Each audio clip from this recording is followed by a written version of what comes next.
आज हमारे बीच डॉक्टर विशेष कुमार गुप्ता जी एक बार फिर हमारे साथ हैं। स्वतंत्रता दिवस की पूर्व संध्या पर आज फिर एक बार हम भाई साहब के साथ अपने यहाँ कुछ साझा करने आए हैं अपनी बातचीत को।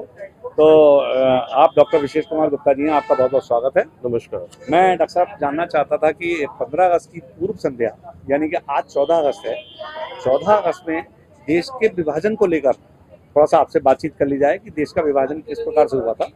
फिर आपसे जानकारी मिलेगी, फिर उसके बाद हम 15 अगस्त की बात करते हैं। बहुत बहुत धन्यवाद। मैं डॉक्टर विशेष गुप्ता एक बार फिर आपके साथ उपस्थित हूँ और चूंकि ये बड़ा मौका बड़ा खुशी का भी है और विभाजन की विभीषिका से जुड़ा हुआ एक थोड़ा गम का माहौल भी है। चूंकि ये देश की आज़ादी का 80वां स्वतंत्रता दिवस मनाया जा रहा है, यानी देश की आज़ादी को 79 यानी 79 वर्ष हो चुके।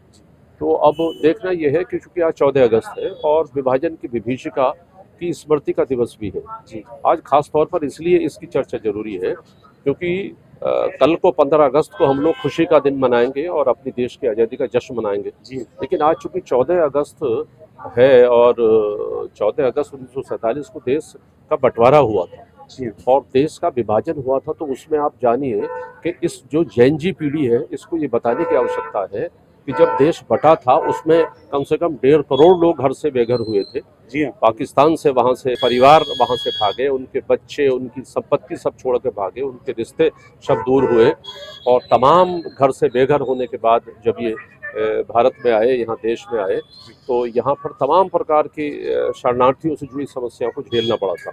इसलिए चूंकि ये केवल एक विभीषिका केवल लोगों का आना जाना ही नहीं था, बल्कि उसके पीछे एक बहुत बड़ा दर्द था कि जिन परिस्थितियों में ये देश विभाजित हुआ उन परिस्थितियों को याद करना बहुत जरूरी है ताकि ये परिस्थितियां दोबारा से पैदा ना हो। और इस जैन जी पीढ़ी को भी बताना जरूरी है कि तुम जंतर मंतर पर जब आंदोलन करते हो और आंदोलन करने के बाद तुम केवल किसी का इस्तीफा मांगते हो या फिर संसद पर वहां जाने के लिए आप तैयार होते हो, तो आपको केवल उतना ही पता है क्योंकि आप 1996 के बाद पैदा हुए हो और केवल 10, 15, 20 साल के आसपास आपकी उम्र है, लेकिन आपने उस देश का बंटवारा नहीं देखा, उन शरणार्थियों को नहीं देखा जो बेचारे यहाँ पर वहाँ से भाग कर आए थे और भाग कर यहाँ बेघर हो गए थे। किस प्रकार से वो रहे, किस प्रकार से उनकी बच्चों की शिक्षा नहीं हो पाई, पीढ़ियाँ की पीढ़ियाँ खराब हो गई। तो आज उसकी याद करना बहुत जरूरी है, इस पीढ़ी को बताना बहुत जरूरी है। तो हम ये नहीं कहते कि कोई नफरत की आग हम फैलाना चाहते हैं इसके आधार पर। उस समय तो तमाम लोगों ने किस प्रकार से यहाँ आने के बाद, शरणार्थी बनने के बाद भी यहाँ व्यापार को लेके, शिक्षा को लेके, संस्थानों को बढ़ाने को लेके बहुत बड़ा योगदान दिया है, आपको जमाने के लिए जमाने के लिए संघर्ष करा है और उस संघर्ष के अंतर्गत हमें इस पीढ़ी को ये बताने की आवश्यकता है। और इसलिए क्योंकि हम चाहते हैं कि इस देश की आज़ादी का जो इतिहास है वो बहुत संघर्ष का इतिहास है। ये देश की आज़ादी आसानी से नहीं मिली, हम तमाम लोगों ने इसमें अपने प्राण गंवाए हैं, तमाम सीने पर गोलियां खाई हैं, तमाम फांसियां लोगों को लगी है, लेकिन उससे पहले ये दर्द हमारा इस पीढ़ी को बहुत बताना जरूरी है और इसलिए इसको याद करना भी जरूरी है। और याद करते करते हमें उन परिस्थितियों को याद करना जरूरी है कि किन परिस्थितियों के अंतर्गत देश का बंटवारा हुआ, ये पीढ़ी जाने समझे उसे कि केवल सत्ता हथियाने के लिए केवल ये हुआ था या ऐसी कौन सी परिस्थितियां आ गई थी जो देश का हमारा बंटवारा करना पड़ा, सत्ता का हस्तांतरण हमें करना पड़ा, जिसकी परेशानी आज भी है।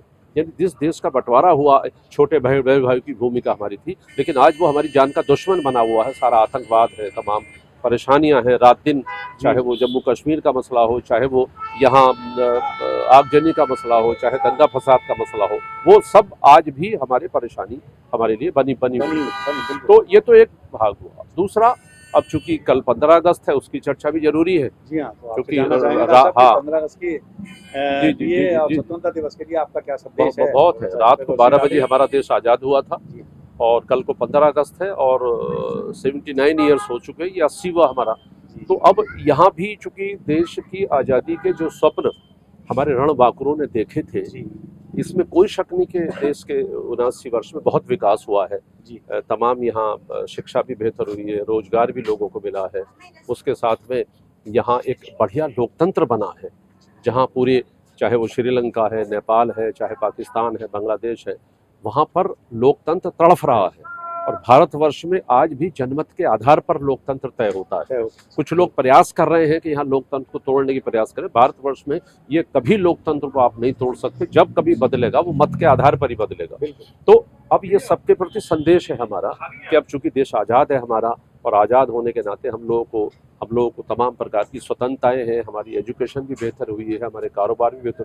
अब हमारी जिम्मेदारी ये है कि 79 ईयर्स में जो हमने प्राप्त किया है, सम्मान प्राप्त किया है, अब हम ये भी मुड़कर देखें कि अपने शहर की पोजीशन क्या है, हमारे नागरिक कर्तव्य हमारे क्या हो सकते हैं, समाज के कौन से कमज़ोर लोग हैं, गरीब कौन से लोग हो सकते हैं जिनकी सहायता हो सकती है, जो बच्चे पिछड़ गए हैं पढ़ने में उनको कैसे पढ़ाया जा सकता है।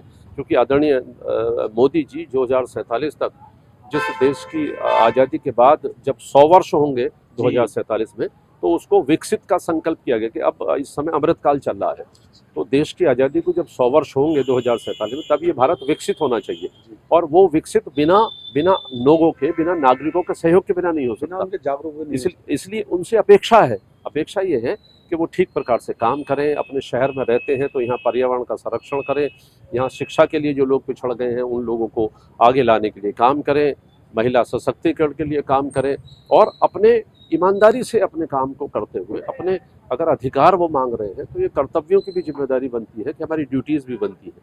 तो इस सब को लेके हम सबकी जिम्मेदारी है। और ये चूँकि 15 अगस्त खुशी का दिन है, आज़ादी का दिवस है, कल को निश्चित तौर पर बहुत खुशियाँ मनाई जाएंगी, पूरा विश्व इस आज़ादी को मनाएगा। तो हम सभी नमस्कार बधाई भी देते हैं और बधाई के शुभकामनाएं देते हैं, और उम्मीद करते हैं कि आप सभी इस जश्न को बहुत प्रसन्नता के साथ मनाएं। लेकिन आपका ये भी ध्यान रहे कि हमारा समाज कैसे बेहतर हो, हमारा प्रदेश कैसे बेहतर हो, और हमारा राष्ट्र कैसे उन्नति के पथ पर उत्तरोत्तर बढ़ता रहे। तो हम बधाई भी देते हैं सबको और शुभकामनाएं भी देते हैं, और उम्मीद करते हैं कि ये 15 अगस्त बार बार आता रहे, ये देश इसी प्रकार से विकसित होकर बढ़िया लोकतंत्र के साथ सब लोगों के लिए खुशहाली का रास्ता खोल सके। बहुत अच्छी तरीके बहुत धन्यवाद। इस बात को बताया कि 14 अगस्त और 15 अगस्त में हमारे एक दिन का अंतर है, लेकिन ये अंतर लेकिन बड़ा सोचा जाए तो बहुत बड़ा। बिल्कुल बहुत धन्यवाद। बहुत विनय गुप्ता जी, आपका भी बहुत धन्यवाद। आपके कैमरामैन का धन्यवाद, बहुत धन्यवाद। मेरी ओर से बहुत बधाई, शुभकामनाएं।